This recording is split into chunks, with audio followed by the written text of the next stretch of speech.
saw a report from the FICCI. This is the Federation of India Chambers of Commerce and Industry. It was a joint report with Ernst and Young, which is the consulting firm, right? Threw out some numbers. Also, I think let's see now, Arab Health Organizers and Informal Markets India's. This is another. There was a healthcare exhibition that was taking place, I believe, November or so of last. No. It's already taking place. This was 14th to the 16th of April this year. Ahead of this exhibition, they threw out some numbers. India's healthcare sector is set to increase threefold to 372 billion by 2022. That's dollars. 372 billion dollars. That is where they're expected to increase to. Medical tourism, or rather MVT, medical value travel, is supposed to bring in about $9 billion into India, I believe this year or 2021. Just to put that into perspective, we are looking for, we got, is it not 7 billion is what we're looking for from the IMF, the World Bank, and the African Development Bank. We're just looking for 7 billion. That money is what they are bringing in medical tourism. I'll tweet all this. You guys have to look at this report. I'll put out some excerpts with regards to the excerpts from the report. They showed a map with the top destinations for medical tourism around the world, right? And of course, naturally, India was one of the countries that was on a map. So they put this big global map and they were showing the top destinations. I believe Canada was there. I believe, where's that map? There we go. Canada, Mexico, Brazil, Turkey, Israel, the UK, India, and then some other Asian countries, South Korea. Those were smaller, South Korea, Taiwan, Thailand, Malaysia. They now flipped the map around. And they said, what are the source countries? That is the countries who are providing those top countries with medical value tourism. Now, by the way, Africa was blank on that map, but no one should be confused into thinking that there's no medical tourism that happens that is headed towards Africa. There are. Some people go to Ghana for treatment, some people go to South Africa, but the numbers are so minuscule when you compare them to India and Canada and Brazil and Turkey. They are so minuscule that they didn't really register on the map. So anybody, because I'll tweet all this, I want you to see the map. I think there's no medical tourism, but the numbers are just so small. So they flip the map around and they say, which are the major source countries, right? So now you've looked at the top countries that, medical tourism is coming in. Then where are the countries where the people are leaving to go to? Where the source countries? Africa ahead, that's where we now pop up. In Nigeria, big green. They put the green color for India to show you which countries on the map. Let me extract this into so balance. I can take a look. See your country, Nigeria. See them. Wow. Where's YouTube? Yeah, I'll put it on. It's so on green. Twitter. So green, which is our flag is green, so it makes sense.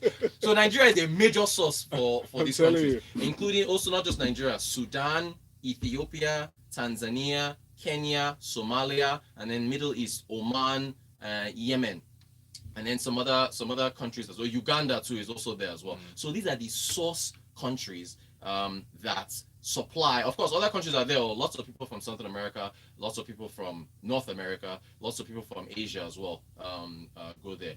But as many people, despite all the people that travel to India from Nigeria for medical tourism, we're not even in their top. What is this now? 1, 2, 3, 4, 5, 6, 7, 8, 9, 10. We're not even in their top 10. The biggest country that provides them with visitors for medical tourism is Bangladesh.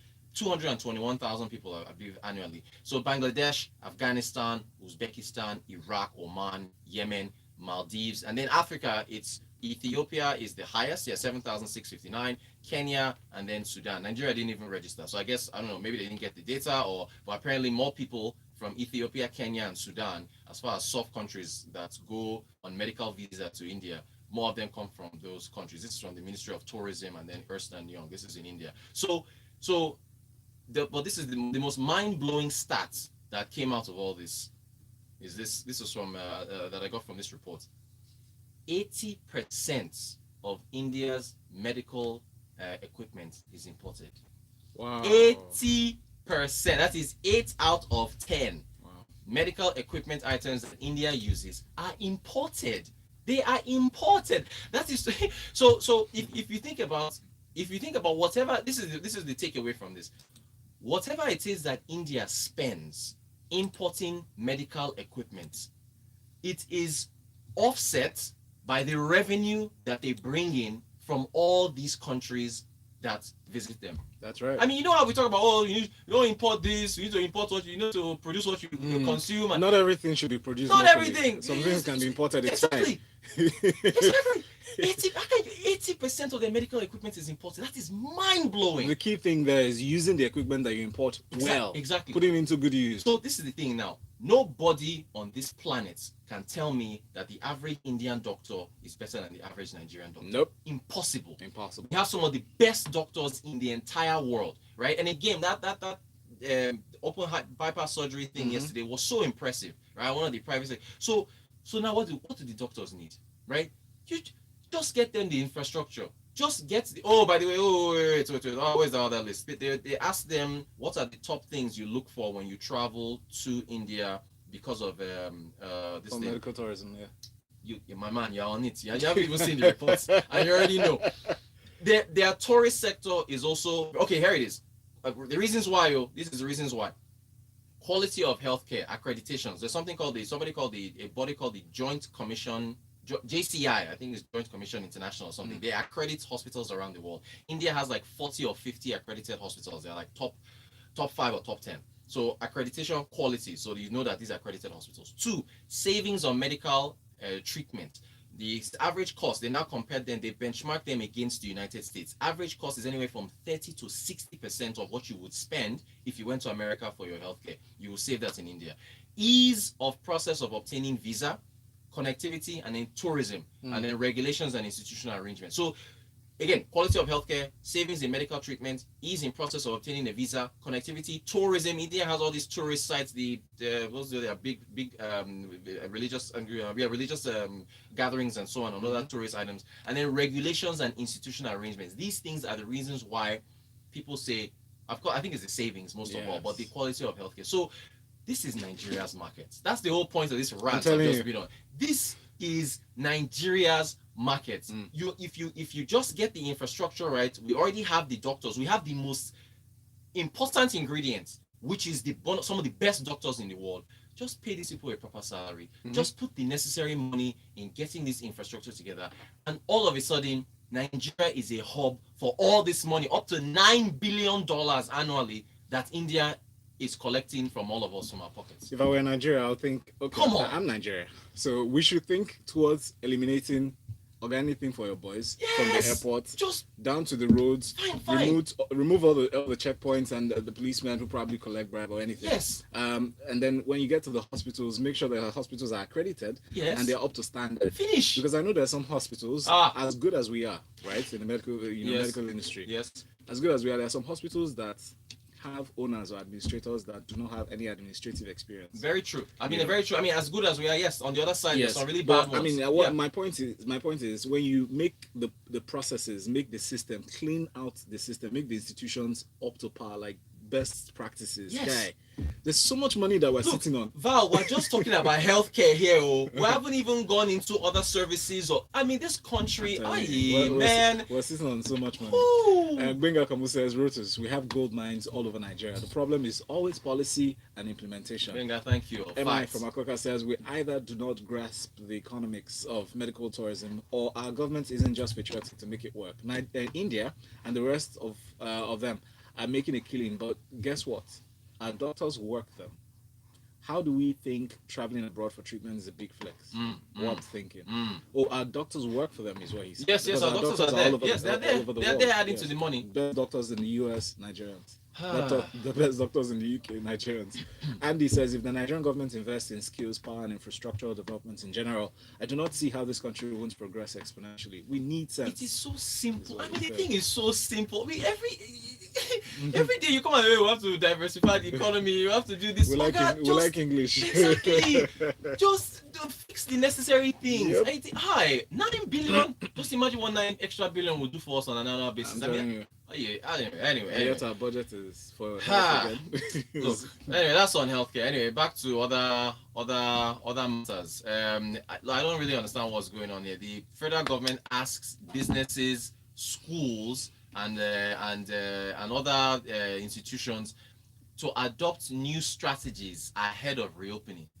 What other strategies are there again to reopen for business? We've talked about this thing extensively on this show. If there's anybody out there in WhatsApp land, if you're sending messages, can you please help me understand what the government means when they say that you should adopt new strategies? What else do you want me to do?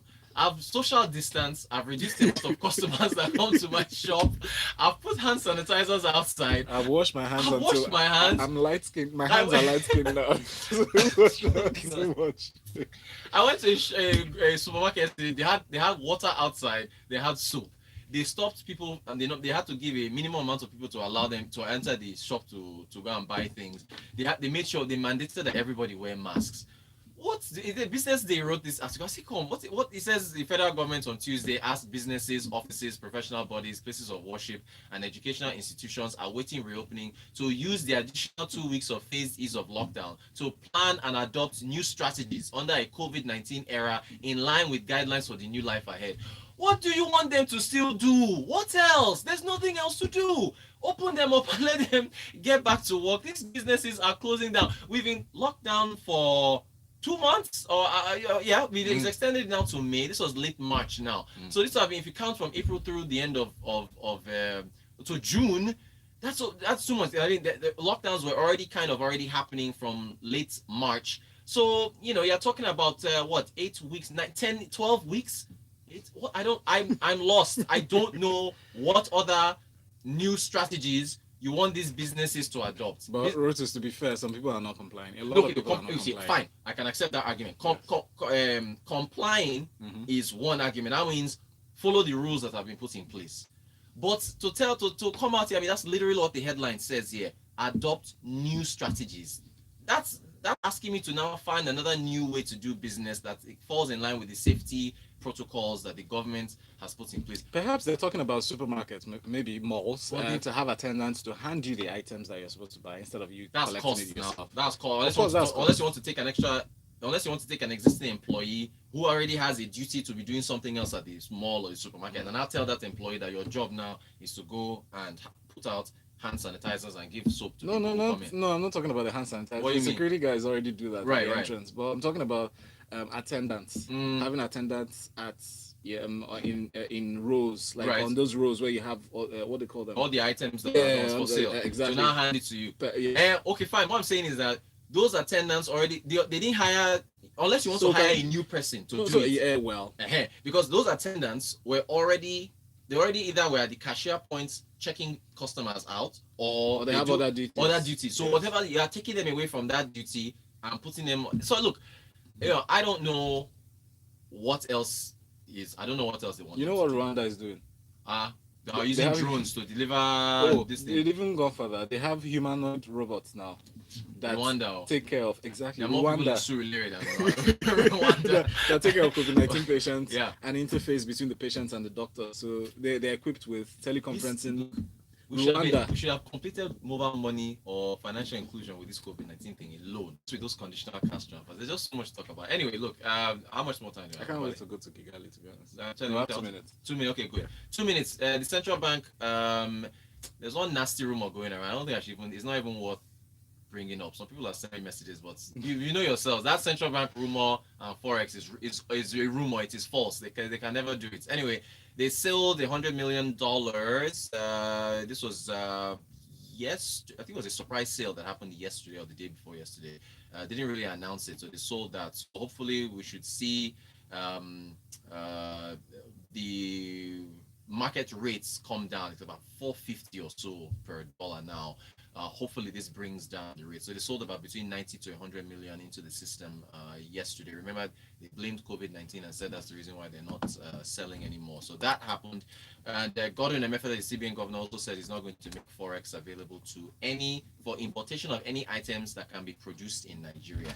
Again, sir, in order for them to produce these things, they need lights, they need what happened? It's called What network. happened? Network. The network. See what message is coming. I was wondering, what's going on? I think we should start reading them Oh now. my goodness. Isaac says the FCCI gets to keep improving their public health sector, but here our problem is the government and governance. Can you answer this question? What percentage of the budget is allocated to the health sector? It is not up to the 15 or 20% that the United Nations or so says we should be allocating. So it's not up to it. And this one's from Olumide. It says, hello, Rotus. Are the real decision makers who should create the enabling environments and infrastructure seeing this sort of reports to open up their brains and stimulate their patriotism to do the right thing? Good question. Prince says, most important thing we need to get right now for healthcare is to improve the health insurance. Good point, Prince. Shem says, you see that if you mentioned, that's the biggest if.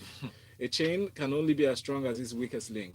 Before you talk of scale, know that once you have a country where the president cannot bring good healthcare to bear for himself and his immediate family within their villa, no one in the country can ever get it. That's an important fact. Sean, good point. I agree with your keyboard. IE from Festa says, duh.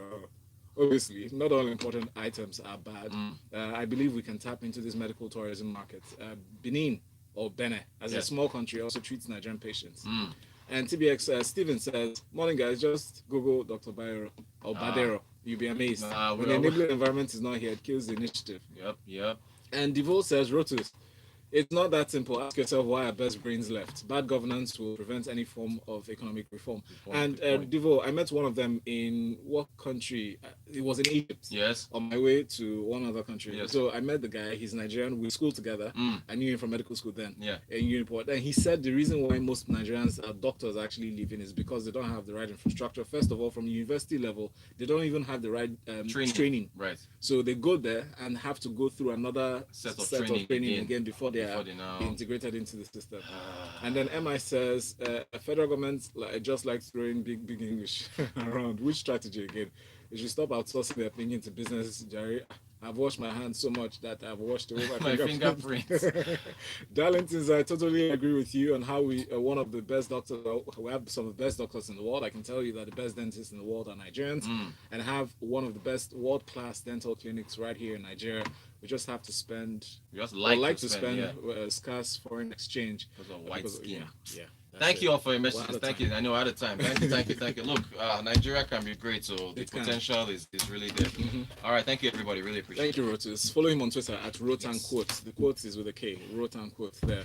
ROTANKWOT. Thank you, sir. And ask him those questions. Stay with us here on Smooth Breakfast. I know, they just bought it. Let's G. At 6:45.